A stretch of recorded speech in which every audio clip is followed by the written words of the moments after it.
out here in Liverpool today at one of the better music venues here in Central New York. This is Sharkey's Bar and Grill. We're in the event center right now, which started out as a small stage a few years ago, but it has turned into quite the deal. Todd Hobin is with me right now. He started playing music back in 1962. I was a year old. He was 13. The Todd Hobin Band has been doing stuff over the years, but he is going to be the opening act for a show coming up on the 19th. Of course, Two Wolf is the headline. He will be here with Letizia. Did I get it right? Yeah, Letizia's in the band. There you go. So 8 o'clock is when things open up. You still got one more day to get discount tickets. SyracuseTix.com is how you can do that. So I made sure to air this on Thursday to give you a chance to get those discount tickets. If not, they are available at the door. They'll have lots of merch and things like that. Little story. I first met Todd back in 1982. We were getting a tour of his studio. It was over behind Honda City, wasn't it? Somewhere out that way? Let me think. It was on Henry Clay Boulevard, yeah. Yep. But he will be playing. So must be fun to still be in the music scene after all these years. Oh, yeah. Otherwise, I would retire. But no reason to, right? Well, you're 76 now, then? 76, yeah. And you're not getting anywhere near retirement from the sound of it. Not at all. Let's start with the show, opening for Two Wolf. Are you familiar with their music?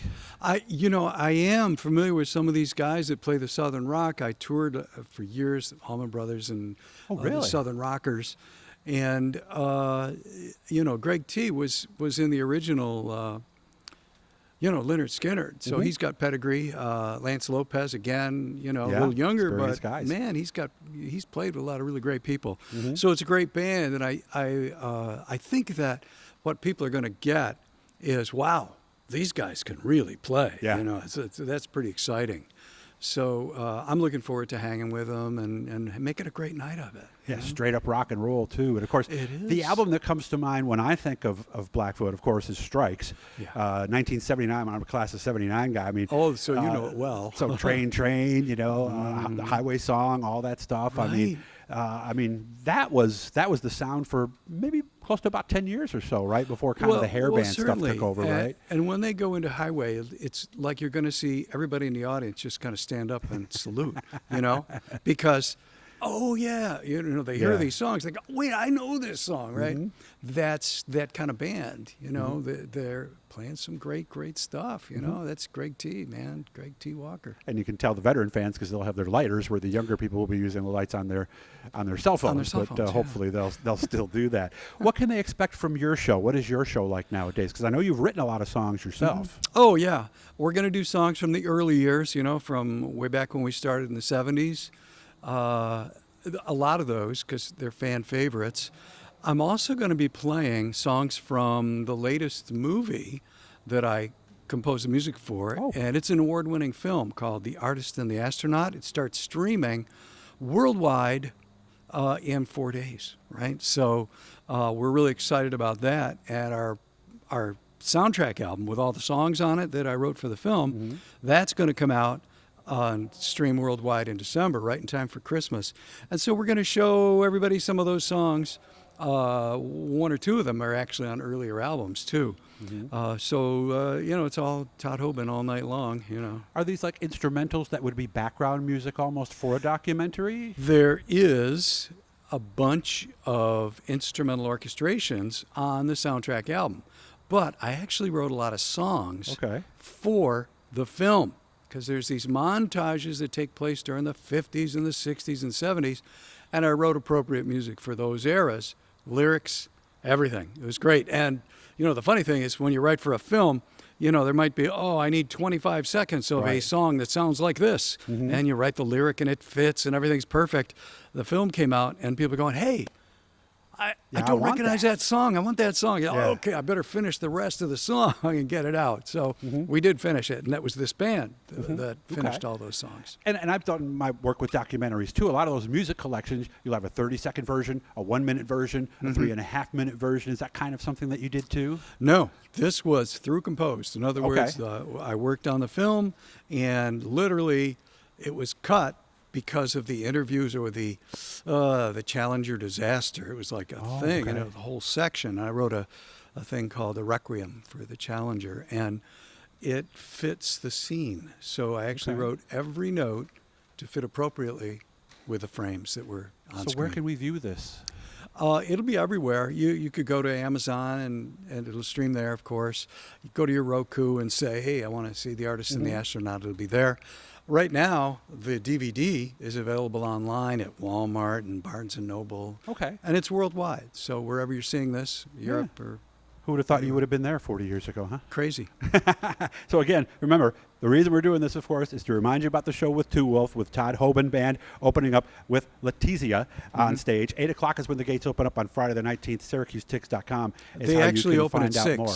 Oh, Gates open at 6. oh, 6. Okay. 6 o'clock, I go on at 7. Gotcha. Okay. Glad you said that. So 6 Yeah, o'clock. okay. So get here early, guys, because And make sure to check the that other out. thing I should mention, Doug, is that if they go to my website or they go to the to tickets, Syracuse Tickets, look and see the Todd Hobin seating, because there's a great reduced rate and it's VIP seating. So you're set right in a great spot. SyracuseTix.com. Cheaper. Got probably about 4 minutes left at this stage of the game. Sure. There was a time, didn't you do a bunch of jingles Sure and stuff like did. that?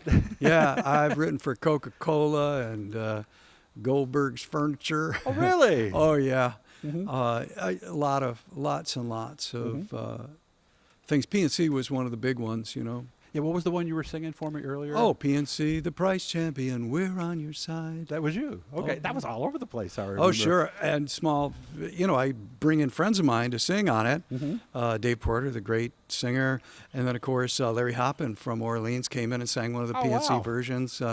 So we use pop songs, you know, pop people to sing these songs. Was that to pay the bills to do the other things that you really wanted to do, or did that become kind of the number one thing for a while? You know, here's some advice.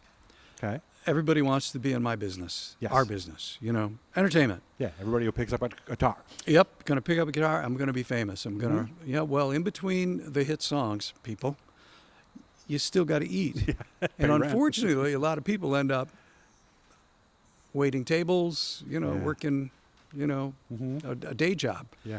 That's not for me. I'm a singer, I'm a songwriter, I'm a composer. We run a studio. So we produce albums for other people. And if somebody comes in and says, hey, can you compose a song for Coca-Cola? Yes, I can. Or whatever business Sure. it might be. Yeah, at Hershey's that point. So Park, you know, whatever it is. how much has changed? Because I have a lot of friends. I shot a lot of videos back in the 80s. I just show up with a camcorder, shoot something, give them the thing, and they'd give it to the band so they could, or to the bars so they could get some work. Sure. A lot of people tell me that the pay is almost the same as it was 40 years ago for a lot of the bands that are out. Is Crazy. that true? Yeah, I sit around with my pals. I'm sure Greg T and I'll be talking about it. You know, honest to goodness, you know, there are shows that I played in the 60s, you know, where we felt we were getting pretty good pay. Yeah. You know, and it wasn't too bad. But now I talk to my brothers and sisters who are playing gigs around town, and they go, the same damn number you're talking that I was getting paid in the 60s? Holy moly. And you had to pay the audio guy, the light guy, all that Sound kind tech, of stuff. You and know, this is one of those business. You invest $50,000 so you can make 50 cents. So you better love it, basically. It's a love business. Okay. I'm a lifer. I'll always do this. Hope you enjoyed this. Again, Todd Hobin, gates opening at 6. He'll be on stage at 7. Right here, I think they call this the event center right We here. are don't in they? the event at center Sharkey's. right now. Literally, what do you think? Half mile off of exit 38 Yeah, the thruway that's at the most. if that, so yeah. SyracuseTix.com. Again, you only got another day to get the special deal. And what do they have to do to get your special VIP stuff You look again? down the list and you're going to see my name, Todd Hobin, VIP seating, and you're going to look at the price. You're going to go, oh, I'm going to sit there. There you 'Cause go. it's real cheap. So if you're our age group and you had strikes in your album collection, and boy, they should have, right? If they've already, I'm thinking most people did. So make sure to come on out to this. I appreciate you making time for me. I know you're very busy, so thank you very much, Todd. Absolute pleasure.